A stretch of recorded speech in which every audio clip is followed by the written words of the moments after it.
Hi friends, good morning. నేను మీ Phaneeshwar sir, your group 1 mentor, senior economy faculty. My dear friends, మరి మనం గత సంవత్సరం నుంచి ఎదురు చూసినటువంటి గ్రూప్ 1కు సంబంధించినటువంటి మెయిన్స్ షెడ్యూల్ అన్నటువంటిది రావడం అన్నటువంటిది జరిగింది.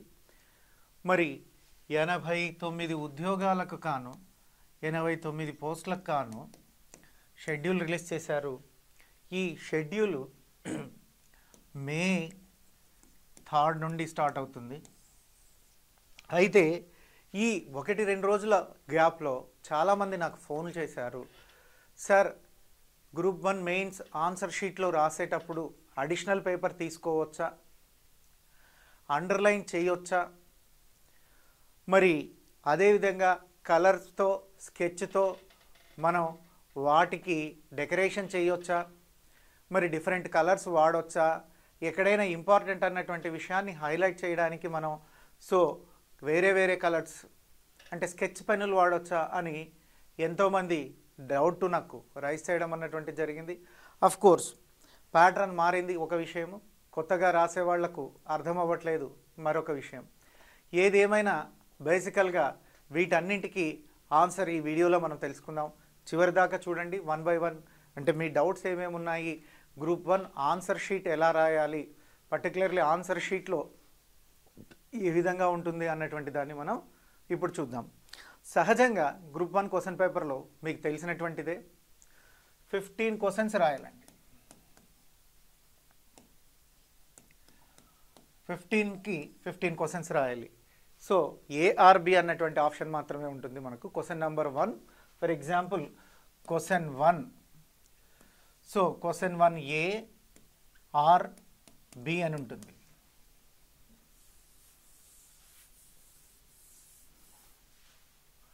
సో క్వశ్చన్ నెంబర్ 1 అయితే ఏ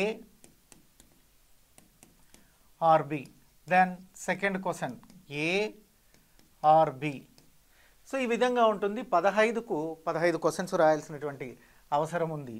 మరి ఒక్కొక్క క్వశ్చన్కి మనం చూసినట్లయితే ఎన్ని మార్క్స్ అలాట్ చేస్తున్నారయ్యా అంటే ఒక క్వశ్చన్కు 10 మార్క్స్ ఉంటాయి. Each question carry 10 marks. 10 × 15 150 మార్క్స్కి ఉంటుంది. ఇది క్వశ్చన్ పేపర్. అయితే చాలామంది విద్యార్థులు అంటే రీసెంట్గా తెలంగాణలో జరిగినటువంటి ఎగ్జామ్ని మనం పరిశీలించిన, విద్యార్థులు అనుసరించినటువంటి విధానాలను చూసిన, ఇప్పుడు ఏపీపీఎస్సీ ఆంధ్రప్రదేశ్లో ఉండేటువంటి విద్యార్థులు చదువుతున్నటువంటి తీరును మనం అవగాహన చేసుకున్న గమనించాల్సినటువంటి విషయం ఏంటంటే, అన్నింటికన్నా ముందుగా సిలబస్ అన్నటువంటిది కంప్లీట్ చేయండి. సిలబస్లో ప్రతి అణువు ప్రతి టాపిక్ మీద మీకు కమాండింగ్ రావాలి. ఆ తర్వాత ఆన్సర్ రైటింగ్.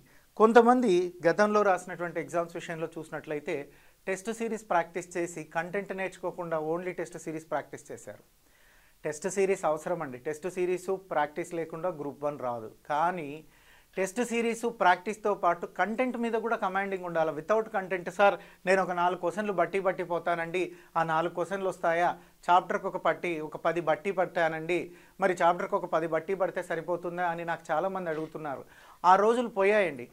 2008 2010 ఆ మధ్యకాలంలో ఒక 10 క్వశ్చన్లు బట్టి పట్టుకొని పోతే మనం గ్రూప్ 1 రాస్తే సక్సెస్ అయ్యేటువంటి రోజులు ఉన్నాయి. కానీ ఇప్పుడు అప్డేట్ అయింది. సో ఇప్పుడు ఉండేటువంటి టెక్నాలజీ మారింది. టెక్నాలజీ మారిన తర్వాత క్వశ్చన్ పేపర్ స్టాండర్డ్ అన్నటువంటిది మారింది. ఎప్పుడైతే క్వశ్చన్ పేపర్ స్టాండర్డ్ అన్నటువంటిది మనం చూసినామంటే ఛాలెంజింగ్ క్వశ్చన్ పేపర్సే ఉన్నాయి అన్నీ కూడా. అంటే ప్రశ్నలు అడిగేటువంటి తీరులో మార్పు వచ్చింది. గతంలో డైరెక్ట్గా ప్రశ్నలు అడిగితే ఇప్పుడు application and analytical orientation of the questions అడుగుతున్నారు. ఎలాంటి క్వశ్చన్స్ అడుగుతారు అన్నటువంటి దాని మీద నేను మళ్ళీ మీకు ఒక వీడియో చేస్తాను.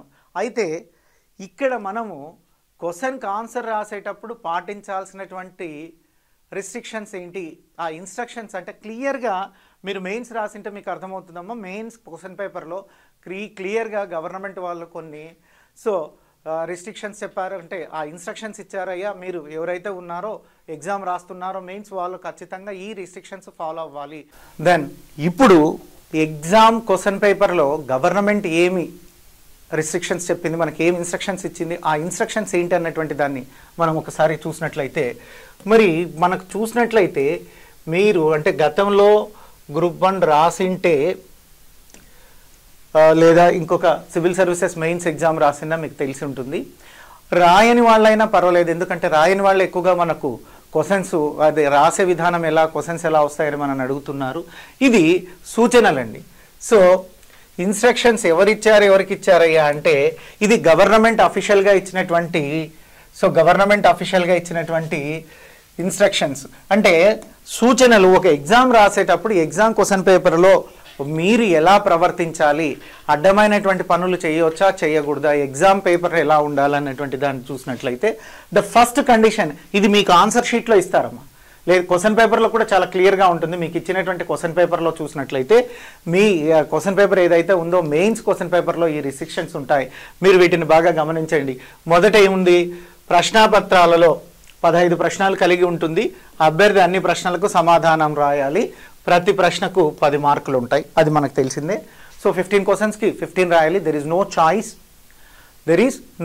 15కి 15 రాయాలి. కాకపోతే ఏ అండ్ బి లెవెల్లో మనకు ఉండడం అన్నటువంటిది జరుగుతుందండి. ఇక తర్వాత చూసినట్లయితే చాలామందికి అర్థం కాని రిస్ట్రిక్షన్స్ ఏంటంటే క్వశ్చన్ పేపర్ని ఎలా దిద్దుతారంటే ఇచ్చినటువంటి సమాధాన పత్రంలోనే ఒక ప్లేస్ ఉంటుంది. ఇది చాలామంది అడిగారు, సార్ అడిషనల్ ఆన్సర్ షీట్ ఇస్తారా ఇవ్వరా? మీకు అడిషనల్ ఆన్సర్ షీట్ ఎటువంటి పరిస్థితుల్లో ఇచ్చేటువంటి ప్రసక్తి లేదు, బాగా గుర్తుపెట్టుకోండి. సో మన క్వశ్చన్ పేపర్ చూసినట్లయితే ఆన్సర్ షీట్లో మనం ఇట్లా చూసినట్లయితే ఇలా లైన్స్ ఉంటుందండి. సో ఇలా లైన్స్ ఉంటుందండి. ఇక్కడే క్వశ్చన్ నంబర్ వేసి ఇక్కడే ఉంటుంది, ఆ గ్యాప్ ఎంత ఉంటుందో మళ్ళీ నెక్స్ట్ క్వశ్చన్ అక్కడ రాసేయాలి. ఆ గ్యాప్లోనే మీ సమాధానాన్ని మీరు రాయాలి. అంటే మీరు రాసేటువంటి చెత్తా చెదారం అడ్డమైనటువంటి విషయాలను ఎగ్జామినరు దిద్దడు. ఎగ్జామ్లో వాటిని అవాయిడ్ చేయడం కొరకే ప్లేస్ పెట్టారు. ఇక్కడ చాలామందికి సార్ ప్లేస్ ఏంటి సార్ మనం రాయొచ్చా అంటే వర్డ్ లిమిటేషన్ అంటారండి. ఈ పదాలకు లిమిటేషన్ ఉంది. ఆ పదాలను ఎన్ని పదాలు రాయాలన్నటువంటిది మెన్షన్ చేయకపోయినప్పటికీ కూడా ఇలా ఇవ్వడం వల్ల, ఇక్కడ నుంచి ఇవ్వడం వల్ల వర్డ్ రిస్ట్రిక్షన్ అన్నటువంటిది పెట్టారు. వర్డ్ రిస్ట్రిక్షన్ ఏంటయ్యా అంటే మనం ఆన్సర్ షీట్ని గమనించినట్లయితే ఇలా చూసినట్లయితే 18 లైన్లు ఉంటాయండి. 18 లైన్లు ఉంటాయి. అటు 18 ఇటు 18 36 లైన్లోనే నీ ఆన్సర్ రాయాలి. 1 2 3 4 5 6 7 మ్యాక్సిమం 5 నుంచి, అంటే ఒక లైన్లో ఈ డాట్స్ అన్ని కూడా పదాలు అనుకోండి. ఒక లైన్లో అందంగా మార్కులు పడేటట్టుగా రాయాలి అంటే 5 to 7 వర్డ్స్ మాత్రమే రాయాలి. అలా 5 to 7 వర్డ్స్ ఇంటూ 36 పేజెస్లో రాయడం అన్నటువంటిది, అంటే 36 లైన్స్. ఇది 1 లైను 2 లైన్లు 3 లైన్లు, ఇటువైపు 18 ఉంటుంది, పేపర్ అటువైపు తిప్పితే ఇంకొక 18 ఉంటుంది. 18 కలిపి 36 లైన్లు ఉంటాయి. అండ్ an యావరేజ్ ఒక్కొక్క దానికి. సో మీరు 5 to 7 రాయాలి. అది వర్డ్ లిమిటేషన్, అది గుర్తుపెట్టుకోవాలా. ఫస్ట్ చాలామందికి అవగాహన లేకుండా టెస్ట్ సిరీస్లను పెడుతున్నారు, మీకు ఇష్టం వచ్చిన ఆన్సర్ షీట్స్ ఇస్తున్నారు, మీ ఇష్టం వచ్చినట్టు రాయండి అంటున్నారు. అది సరైనటువంటి పద్ధతి కాదు. ఖచ్చితంగా వర్డ్ లిమిటేషన్ ఉంది. సార్ ఎగ్జామ్లో రిస్ట్రిక్షన్స్లో ఆ ఇన్స్ట్రక్షన్ ఇచ్చినటువంటి దాంట్లో ఇన్స్ట్రక్షన్స్లో మెన్షన్ చేయలేదు కదా అంటే ఇక్కడ క్లియర్గా చెప్తున్నాడు. సో అన్ని జవాబులు రాయటకు తగినటువంటి స్థలము కలదు. అంటే మీకు ఎగ్జామ్లో స్థలం ఇచ్చినారు, అదనపు సమాధాన పత్రము ఇచ్చుట సదుపాయము లేదు. అదనపు సమాధాన పత్రాన్ని అంటే అడిషనల్ సీట్ని నేను ఇవ్వను అంటున్నాడండి ఎగ్జామినర్ క్లియర్గా. అంటే మీకు అడిషనల్ సీట్ ఇవ్వబడదు. ఇచ్చినటువంటి షీట్లోనే 15 ఆన్సర్స్ మీరు రాయాలి. ఆ ఇచ్చినటువంటి షీట్లో 15 ఆన్సర్లు మీరు రాయాలి అంటే ఖచ్చితంగా వర్డ్ లిమిటేషన్, పదాలు ఎన్ని రాయాలన్నటువంటి దాని మీద అవగాహన ఉండాలి. ఆ పదాలలోనే రాయాలి. ఎన్ని పదాలు వస్తాయో అంటే మనకి ఇష్టం వచ్చినంత రాయాల్సినటువంటి అవసరం లేదు ఖచ్చితంగా. సో వర్డ్ లిమిటేషన్ ఉంది, టైం బౌండింగ్ కూడా ఉంది. మరి దీనికి సో టైం చూసినట్లయితే 180 minutes ఉంటుంది. సో 180 నిమిషాలు అన్నటువంటి సమయాన్ని ఇవ్వడం అన్నటువంటి జరిగింది. దాన్నే మనం 3 hours అంటున్నాం. Each hour 60 minutes, 3 into 60 180 minutes వస్తుంది. మరి ఈ 180 minutesలో మనం రాయాల్సింది 15 క్వశ్చన్లు అండి. ఈ 180 minutesలో మనం 15 క్వశ్చన్లు రాయాలి అంటే దాదాపుగా ఒక క్వశ్చన్ 12 నిమిషాల్లో రాయాలండి. ఒక క్వశ్చన్ 12 నిమిషాల్లో మనం రాసేటట్లు ఉండాలా. అది వేగం. సార్ నాకు 130 పదాలు రాశాను, నేను 250 పదాలు రాశాను, నేను 300 పదాలు రాశాను, 400 పదాలు రాస్తా నాకు వచ్చు అంటే దాన్ని అంతా ఒప్పుకోరండి. మీకు ఇచ్చినటువంటి స్థలంలోనే ఆన్సర్ రాయాలి. ఆ స్థలము అన్ యావరేజ్ ఎన్ని పదాలు పట్టేటువంటి స్పేస్ ఉంటుందయ్యా అంటే 150 to 200 కన్నా ఎక్కువగా పట్టదండి. 150. చాలా మందికి అవగాహన లేక ఇంత పెద్ద ఆన్సర్స్ చెప్తున్నారు, ఇంత పెద్ద ఆన్సర్స్ రాస్తున్నారు. ఆన్సర్ పెద్దగా రాస్తే హీరోయిజం అని కూడా ఫీల్ అవుతున్నారు. ఆన్సర్ పెద్దగా రాస్తే హీరోయిజం కాదండి. మార్కులు రావాలంటే ఖచ్చితత్వం ఉండాలి, ఖచ్చితంగా సరైన సమాధానం రాయాలి. ఖచ్చితత్వము, వేగవంతం, ఇవి రెండే గ్రూప్ 1 సాధించడానికి మీకు ఉండేటువంటి ఆయుధాలు ఏంటంటే ఖచ్చితత్వము, యాక్యురసీ, కరెక్ట్గా ప్రశ్నకు ఆన్సర్ కరెక్ట్గా ఉండాలి. ఇష్టం వచ్చిన సోదిని తీసుకోవడానికి వాళ్ళు సిద్ధంగా లేరు. ఈ విధంగా వర్డ్ లిమిటేషన్ ఉంటుంది. అంటే ఆ పేపర్కి మీరు ఇక్కడ చూసినట్లయితే సమాధాన పత్రంలో ఎక్కడైతే స్థలం ఇచ్చినారో తగిన స్థలము కలదు, ఆ స్థలములోనే వ్రాయవలెను. అదనపు పేపర్లు, అదనపు సమాధాన పత్రము ఇచ్చు సదుపాయము లేదు. ఇది చాలా క్లియర్, బాగా తెలుసుకోండి. ఇది అంటే అడిషనల్గా మీకు ఎటువంటి పేపర్ కూడా వాళ్ళు ఇచ్చిన దాంట్లో అంటే వర్డ్ లిమిటేషన్ ఉంది, వర్డ్ లిమిటేషన్లోనే రాయండి. సో 150 నుంచి 200 వర్డ్స్ ఎక్కువగా, మహా అంటే 130 to 150 రాసినా మంచి ఆన్సరే. సో అయితే మీకు ఇక్కడ మేము 200 పదాలు ప్రాక్టీస్ చేయిస్తాం. ఇక్కడ 200 పదాలు ప్రాక్టీస్ చేస్తే అక్కడికి పోయే లోపల మీరు 150 వర్డ్స్ రాస్తారు. అంటే ఇక్కడికి అక్కడికి కొంచెం మీరు ఆ వేగం అన్నటువంటిది తగ్గుతుంది ఎగ్జామ్ టెన్షన్లో అన్నటువంటి ఉద్దేశంతో మీకు 150 పైన పదాలను అంటే దాదాపుగా 200 పదాల మధ్యలో మీకు ట్రైన్ ఇవ్వడం అన్నటువంటిది జరుగుతుంది. ఇక మనం దీన్ని చూసినట్లయితే తర్వాత రిస్ట్రిక్షన్స్లో మనం గమనించినట్లయితే అభ్యర్థి ఎంచుకున్న మాధ్యమంలోనే తమ జవాబు రాయవలెను. అంటే మీరు అప్లికేషన్ ఫామ్లో ఏదైతే లాంగ్వేజ్ సెలెక్ట్ చేసుకుంటున్నారో అంటే రాసేటప్పుడు మీరు ఏదైతే లాంగ్వేజ్, తెలుగు మీడియం అంటే తెలుగు మీడియంలోనే రాయాలి, ఇంగ్లీష్ మీడియం అంటే ఇంగ్లీష్ మీడియంలోనే రాయాలి. చాలామంది సైన్స్ అండ్ టెక్నాలజీ పేపర్ గతంలో సో మీ ముందు బ్యాచ్ల వాళ్ళు ఏం చేశారయ్యా అంటే ప్యూర్ తెలుగు టర్మినాలజీ తెలియక సైన్స్ అండ్ టెక్నాలజీని ఇంగ్లీష్లో రాసేశారు. అయితే అక్కడక్కడ ఇంగ్లీష్ పదాలు వాడడం తప్పు కాదు, కానీ తెలుగు మీడియం అని చెప్పి పేపర్ అంతా ఇంగ్లీష్లో రాస్తే ఇన్వాలిడ్. మిగతా పేపర్లు మీరు ఏ భాషలో రాశారో అన్ని పేపర్లు కూడా ఒక పేపర్ ఏ భాషలో రాస్తే మిగతా పేపర్లు అన్నీ కూడా అదే భాషలో రాయాలి. అవసరమైతే ఇన్వర్టెడ్ కామాస్ పెట్టి ఏదో ఒక ఇంగ్లీష్ సెంటెన్స్, ఒక పదం, ఒక సెంటెన్స్ వరకు అయితే యాక్సెప్టెడ్, కానీ అది కూడా తెలుగు మీడియం రాసేటువంటి వాళ్ళకి ఇంగ్లీష్లో స్టేట్మెంట్స్ ఒక సెంటెన్స్ వరకు అలౌడ్, తప్పు లేదు. కానీ ఇంగ్లీష్ మీడియం అభ్యర్థులు ఖచ్చితంగా ఇంగ్లీష్లోనే రాయాలి. ఎటువంటి పరిస్థితుల్లో తెలుగులో రాసేటువంటి అవకాశం లేదు. అలా రాస్తే పేపర్ దిద్దబడదు. మరి సో ఎంచుకున్న మాధ్యమంలోనే రాయాలి అంటే choose your language. The candidate has to right his answer in the medium chosen by himself, him or so her chosen by himself. There is any so deviation from the paper to paper or part of the paper.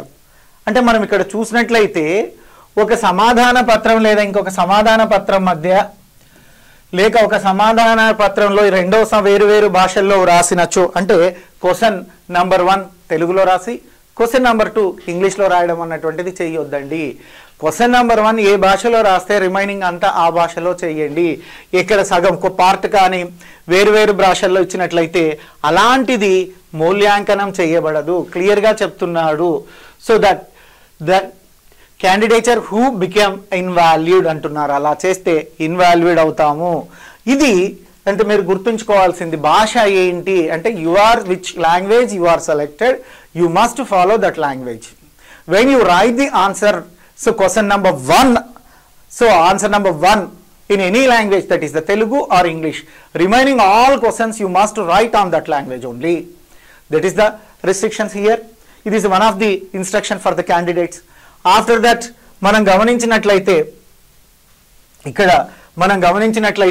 ఇది చాలా మంది నన్ను ఇప్పుడు అడుగుతున్నటువంటి ప్రశ్న ఏంటయ్యా అంటే highlighter వాడొచ్చా సార్? మరి మేము హైలైటర్ వాడొచ్చా, హైలైటర్ వాడితే పరిస్థితి ఎలా ఉంటుంది అన్నటువంటి దాన్ని చూస్తున్నారు. ఇక్కడ బాగా గుర్తుపెట్టుకోండి,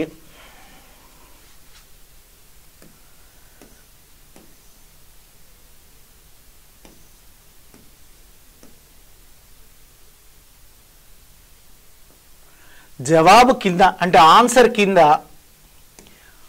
మీరు ఏదైనా గీత గీసినచో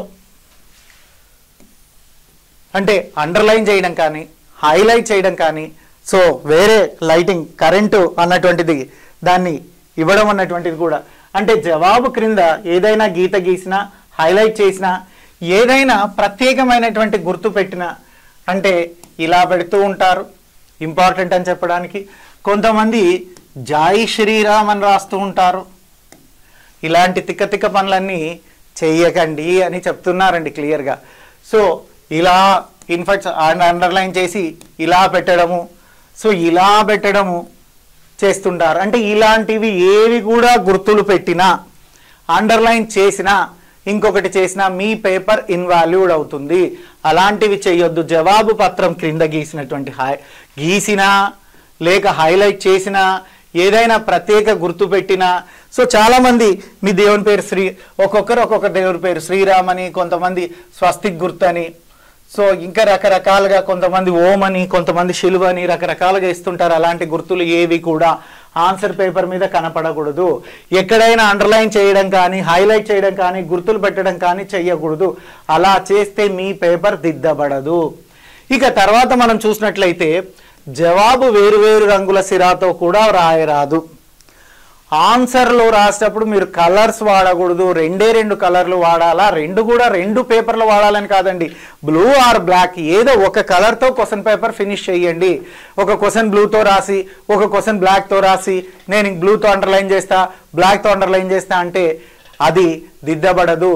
ఎందుకంటే ఇలాంటి గుర్తులు వచ్చినా అండర్లైన్ వచ్చినా సిరా మారినా అంటే కలర్ మారినా ఇంకు మారినా కూడా ఇన్వాల్యూడ్ అని క్లియర్గా చెప్తున్నారు. సో జవాబును వేరు రంగుల్లో వేరు సిరాతో రాయకూడదు, ఒకటే పెన్నుతో రాయాలి. అభ్యర్థులు కేవలం నీలి రంగు లేదా నలుపు రంగుతోనే రాయాలి అంటున్నారు. అంటే candidates blue or black pen మాత్రమే వాడాలి. ఒక క్వశ్చన్కి బ్లూ పెన్ను మరొక క్వశ్చన్కి బ్లాక్ పెన్ను రాస్తే ఆ పేపరు దిద్దబడదు. It is completely invalid. So అదేవిధంగా మనం చూసినట్లయితే సో ఏ రంగు మనం నలుపు వాడుతుంటే నలుపు వాడాలి, తెలుపు వాడుతుంటే తెలుపు వాడడం అన్నటువంటిది జరుగుతుంది. ఇక ఆ తర్వాత మనం గమనించినట్లయితే సమాధాన పత్రం మూల్యాంకనం చేయనప్పుడు సో అంటే ఆన్సర్ మనకు కరెక్షన్ చేసేటప్పుడు prioritisation goes to English medium only అంటున్నారండి ఈ రిస్ట్రిక్షన్లో. ఇక్కడ చూసినట్లయితే సమాధాన పత్రం మూల్యాంకనం చేయనప్పుడు సాధారణంగా ఆంగ్లంలోని పత్రముని ప్రామాణికంగా తీసుకున్నప్పటికీ అవసరమైన చోట ఆంగ్లము మరియు తెలుగులోని ప్రశ్నపత్రాలను పరిశీలించి సంతులాత్మకమైనటువంటి నిర్ణయం తీసుకుంటారు. See my dear friends, here first prioritization goes to English medium. దిద్దేటువంటి వాళ్లకు ఇంగ్లీష్ మీడియంలోనే ఆన్సర్స్ అనేటువంటివి ఇస్తారు. ఇంగ్లీష్ మీడియంలో ఉండేటువంటిదే తెలుగులో ట్రాన్స్లేషన్ కూడా ఉండాలి. First priority goes to English medium. ఒకవేళ ఏదైనా ఇబ్బంది అయినప్పుడు సో ఈ ప్రామాణికంగా తీసుకున్నప్పటికీ అవసరమైనచో ఆంగ్ల మరియు తెలుగు పత్రికల్లో ప్రశ్నపత్రాలను అంటే అవసరమైంది అనుకుంటే ఇంగ్లీష్ అండ్ తెలుగులో కూడా క్వశ్చన్స్ని విశ్లేషించేటువంటి సాంప్రదాయం అన్నది ఉంది, విశ్లేషిస్తున్నారు. ఇకపోతే నేను మీకు ఎగ్జామ్ వరకు మెంటర్షిప్ అండ్ గైడెన్స్ ఇస్తున్నాను. మన దగ్గర అన్ని పేపర్లకు మెయిన్స్ కోచింగ్ అన్నటువంటిది ఉంటుంది. సో మరి జనవరి 26 నుంచి మనకు కోచింగ్ అన్నటువంటిది స్టార్ట్ అవుతుంది. సో మరి రిమైనింగ్ ఏ ఉన్నా కూడా గ్రూప్ 1 కొరకు మీ మెంటర్ మీ ఫణీశ్వర్ సార్ మీకు అన్ని విధాల సహాయ సహకారాలను అందించడానికి సిద్ధంగా ఉన్నారు. I'm ready to give the guide lines and guidance for group 1 examinations and mentorship for that examination. So yours Phanishwar sir, thank you.